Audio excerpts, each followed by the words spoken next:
इंदौर के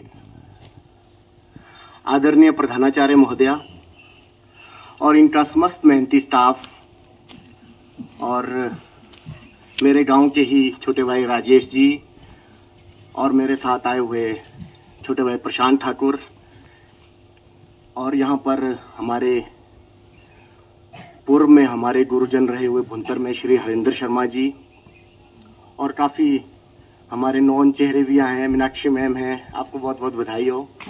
आपको भी प्रधानाचार्य मैम को यहाँ पर आने की बधाई हो। मैं भाषण देने नहीं आया हूँ। जब मुझे इन्होंने फ़ोन किया कि ऐसा ऐसा है तो सच में मुझे अपार प्रसन्नता हुई कि मुझे एक बार दोबारा सौभाग्य मिल रहा है इस प्रांगण में आने का जहाँ से मैंने अपनी माध्यमिक पाठशाला उत्तीर्ण की। बच्चों, जब मैं पढ़ता था 6th में और 7th में ये स्कूल बना एक्चुअल में, जब मैं 6th में पढ़ता था तो एक प्राइवेट भवन में हमारा स्कूल चलता था।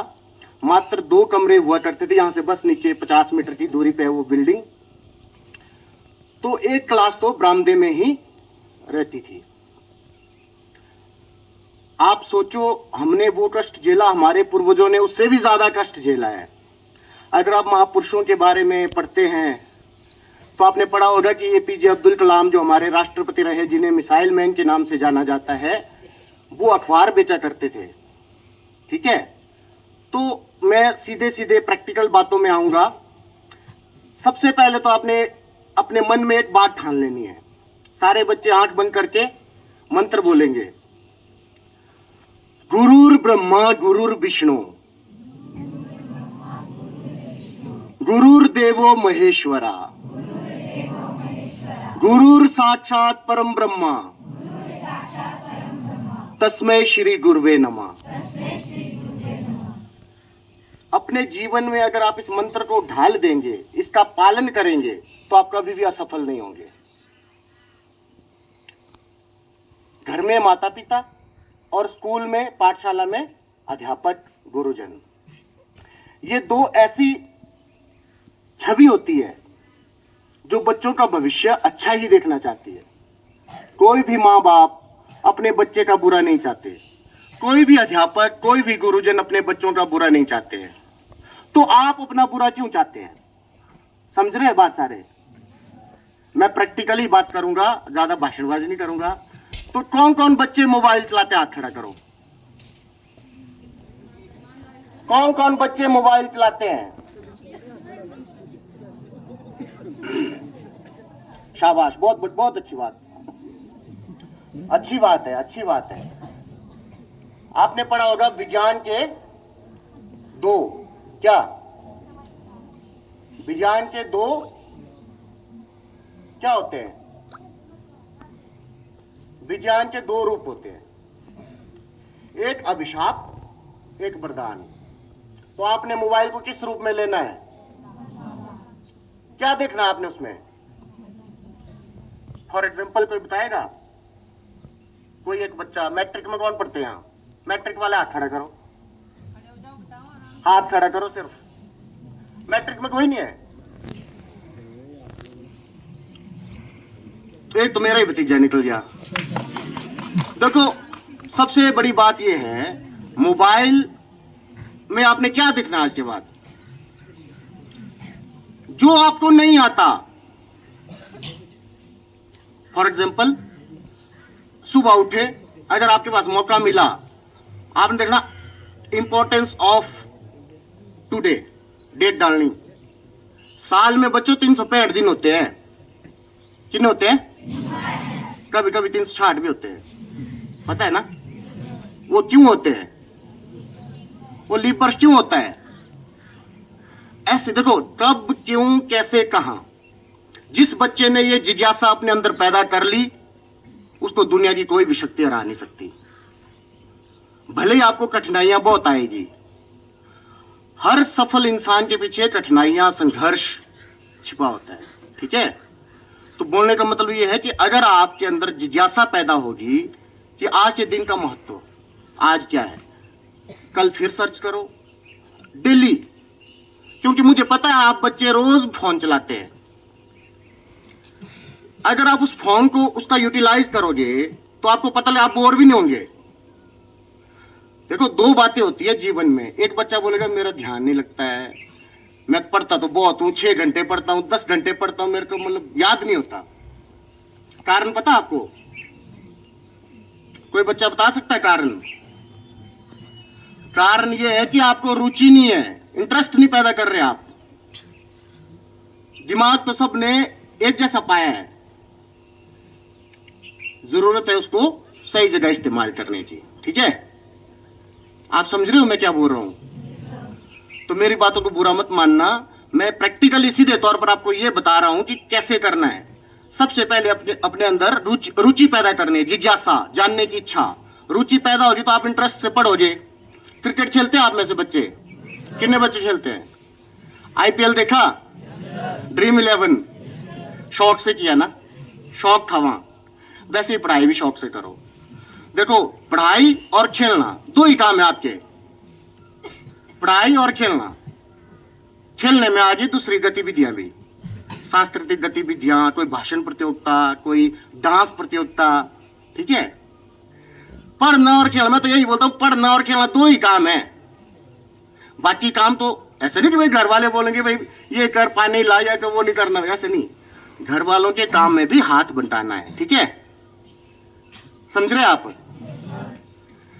तो मेन बातों को मैं आपके मद्देनजर रखता हुआ अपनी वाणी को बाद में विराम दूंगा। लेकिन जो जरूरी आपके बीच डिस्कस करना वो यही है, सबसे पहले तो अपने बड़ों का, अपने माता पिता का और अपने गुरुजनों का सम्मान करना है और बुरी संगति से बचना है। बुरी संगति किसको बोलते पता है? कोई दे सकता उदाहरण? जो ऐसा बच्चा आपके बीच जो अभी भटक रहा है, उसका दिमाग, उसको बोलो वापिस आ जा। क्या बोलना उसको? क्योंकि एक बार कोई भटक गया, उसको वापिस लाया तो वो पुण्य का काम है। लेकिन जब 2-4 साल बाद, 5 साल बाद आप अपना समय व्यतीत कर चुके होंगे, फिर वापिस नहीं आएगा वो। फिर वो पता क्या बोलेगा? काश मुझे उसने समझाया होता, या उसने बताया होता, या मैं उसकी बातों में आया होता। ठीक है, पछतावा शब्द अपने लाइफ में नहीं लाना। और जो कमजोर होते हैं ना, वो बोलते हैं कि मेरे से नहीं होगा, मैं नहीं कर सकता हूं। ठीक है, जो शेर होते हैं ना, शेर बहादुर, अपने मजबूत इरादों के साथ आगे बढ़ना है। ठीक है, तो अगली लाइन क्या है कि रुचि पैदा करो, इंटरेस्ट पैदा करो। हाँ, अगर आपको लगता है कि मैं बोर हो रहा हूं मैथ पढ़ के कोई बोर नहीं होता। मैथ आपको हीरो भी बनाता है और मैथ आपको जीरो भी बनाता है। वैसे ही साइंस है, साइंस पढ़ के भी आप बोर नहीं होंगे अगर आप उसको कब, क्यों, कैसे, ये चीजों को ध्यान में रखते हुए करेंगे। समाज तो हमारे आसपास का वातावरण है। क्या है समाज? मिलना बरतना, जानते हैं ना आप, उसको ही बोलते समाज। समाज में आप ये बात रखो ध्यान की, भाई हमारे को समाज में 100 लोगों की जरूरत पड़ती है। उन 100 लोगों की आप लिस्ट बनाओ दिमाग में।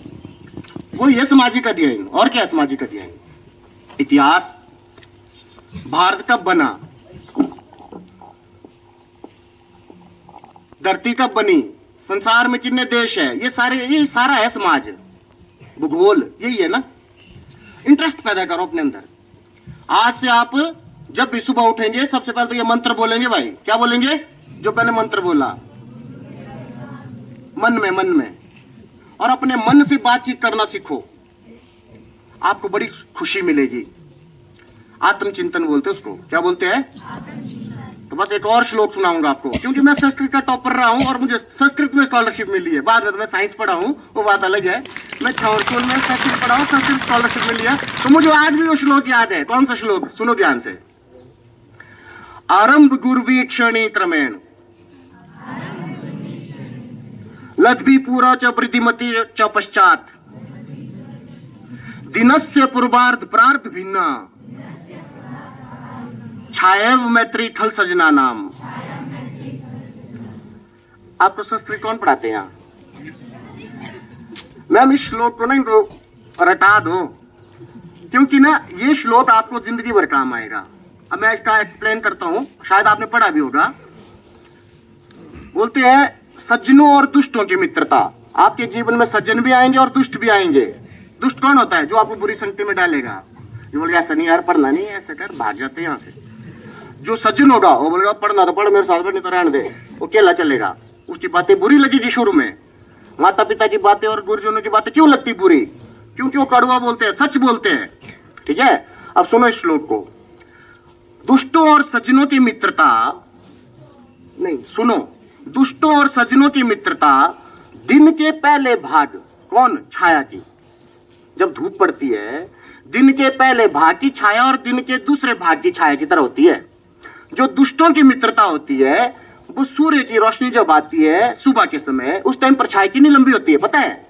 लंबी होती है छोटी? वैसे ही दुष्टों की मित्रता भी होती है।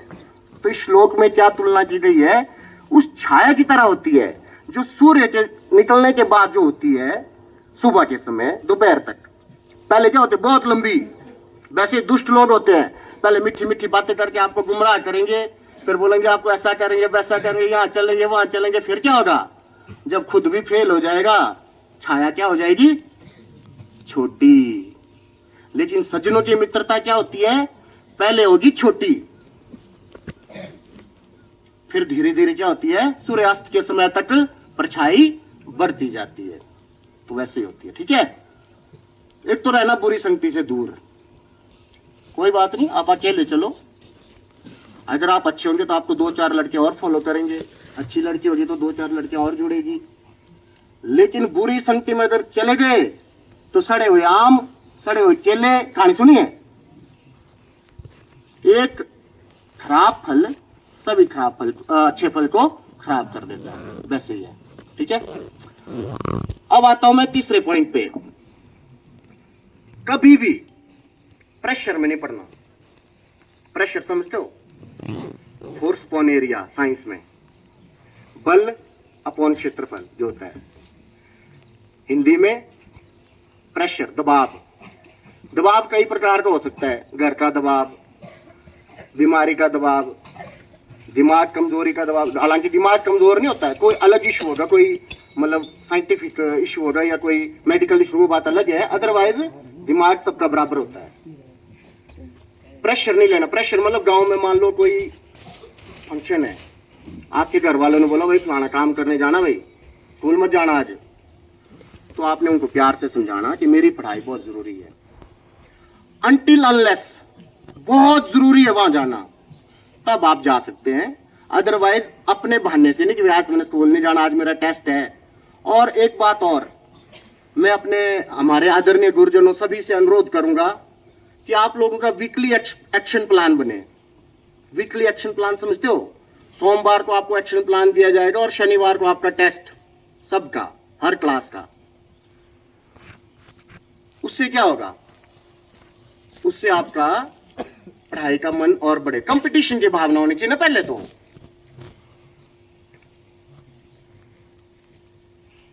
देखो ना, जब हम यहां से निकले, यहां थे हार्डली मेरे ख्याल 100 बच्चे। बुंतर स्कूल गए, वहां थे 2000 बच्चे।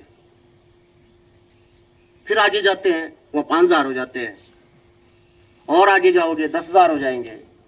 तो हम तो फिर टिक नहीं पाएंगे अगर कंपटीशन की भावना नहीं होगी। समझ रहे बात? घर में ही देखो, हम बोलते ना पहाड़ी भाषा में बोलते हैं, ए शोर से बढ़िया कौम के वाला बोलते हैं ना, वैसे होनी चाहिए ना, वैसी भावना रखो। ठीक है, मैं ज्यादा तो नहीं बोल रहा हूं टाइम, क्योंकि आगे भी हमारी मीटिंग रखी है ना। तो मैं अपनी वाणी को लास्ट में एक और श्लोक बोलूंगा, और आपको ठंड भी लगी है क्योंकि देखो जून महीना आ गया और स्वेटर नहीं उतरे अभी। इसके बारे में किसने किया सर रिसर्च? क्यों हो रहा है ऐसा है? इसके बारे में भी करना। देखो ना, आप मोबाइल जब खोलते हो उसमें सर्च करो ना, climate change, global warming, climate change, ये क्या चीजें हैं, इसके बारे में एक्सप्लेन करो, अपने मन से करो। जरूरी नहीं है कि स्कूल में ही पढ़ाया। एक और, आजकल जो बच्चे होते हैं ना, मुझे ये होमवर्क नहीं दिया है, मुझे सब आता है, ऐसा तो कभी नहीं बोलना, मुझे कुछ नहीं आता है। जो बच्चा ये बोलेगा ना, वो लायक है। जो बोलेगा मुझे सब कुछ आता है, सब कुछ किसी को नहीं आता। ठीक है, अगर सब कुछ सबको आता होगा ना तो स्कूल ही नहीं खोलने थे गवर्नमेंट ने। एक चीज खोलना दे स्कूल, वहीं आने थे सबने। तो पहले तो आप मेरे साथ नारा लगाओ जरा, भारत माता की, भारत माता की, भारत माता की, वंदे वंदे वंदे। बस लास्ट में आपने एक बात का ध्यान रखना, खड़े हाथ करो जिन जिन के हाथ में घड़ी है।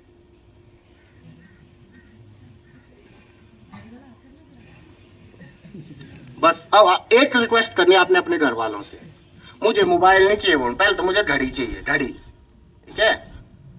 और घड़ी का सही इस्तेमाल, समय का सदुपयोग, आप कभी असफल नहीं होंगे, ठीक है। समय का सही सदुपयोग और बड़ों की आज्ञा का पालन और अपना पढ़ाई में ध्यान, ठीक है। कोई और आप कुछ, आपके अंदर कोई जिज्ञासा हो तो। हम कुछ भी नहीं है, हम चाहते हैं कि आप डॉक्टर बने, इंजीनियर बने, साइंटिस्ट बने, आईएएस बने, एचएएस बने, वो भी इंसान ही है ना जो बनते हैं, समझ रहे हो बात। शिक्षा ने ही आदमी को उज्जवल भविष्य दिया है। इसलिए जिंदगी में एक बात याद रखना, रोटी चाहे आधी खा लो, पढ़ाई करना जरूर। क्या करना जरूर? शिक्षा। आदमी भूख से नहीं मरता है, अगर शिक्षा ना हो ना रोज मरता है, समझ रहे हो बात।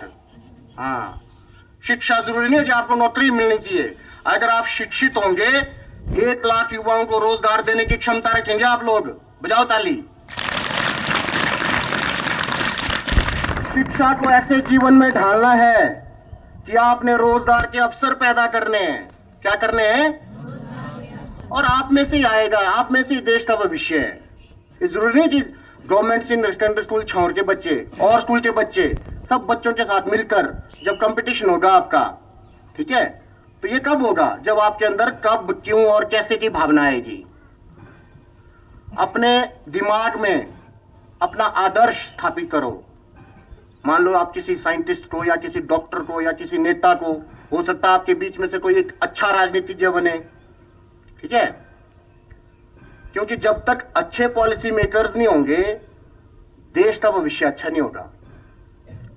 शिक्षा और स्वास्थ्य, जो ये दो बहुत जरूरी चीजें हैं, इनमें बहुत सुधार करने की आवश्यकता है। सुधार कौन करेगा? आप ही करेंगे ना सुधार, ठीक है। जब सारे बच्चे आगे बढ़ेंगे, पढ़ लिख कर विद्वान बनेंगे। आपने बरदराज की कहानी सुनी है? किसने सुनी? खड़ा करो। आप लोगों ने सुनी है? लड़कियों ने तो 5 मिनट और लूंगा, समय कम तो नहीं है। एक गुरुकुल था। क्या था? वहां पर बच्चे शिक्षा ग्रहण करने जाते थे। क्या करने जाते थे? तो ऐसे ही गुरुजन बहुत सारे थे वहां। उनमें से एक गुरु बहुत बड़ा विद्वान था, उसके पास सारे बच्चे जाते थे, हमारी तरह, आपकी तरह। मैं भी बच्चा ही हूं, ठीक है। तो हम सब जाते थे। तो वहां एक और बच्चा आ गया, उसका नाम था बरदराज। उसको वो गुरु बहुत समझाते थे, उसको समझ ही नहीं आता था। सारे बच्चे उसको चिढ़ाते थे, ये तो निकम्मा है, मंदबुद्धि है, इसको कुछ पता नहीं चलता। करते हैं, आप लोग भी करते हैं, पर ऐसा नहीं करना है, ठीक है। कभी किसी का उपहास नहीं करना है। तो उस बच्चे को क्या किया? उस बच्चे को गुरु ने कहा कि तेरे बस की बात ही नहीं है शिक्षा ग्रहण करना, तू चला जाए यहां से, कोई और काम कर, अपने माँ बाप का हाथ बता, ये कर वो कर। वो निराश होकर वहां से चला गया। रास्ते में अभी 100 मीटर की दूरी पर ही पहुंचा था, वहां पर कुछ महिलाएं कुएं से पानी निकाल रही थी। क्या निकाल रही थी? तो उस बच्चे ने देखा महिलाएं पानी निकाल रही है, कुएं से पानी कैसे निकालते हैं? हाँ। उसने उस महिला से कहा कि इस पत्थर पर इतने गहरे निशान कैसे लग गए हैं?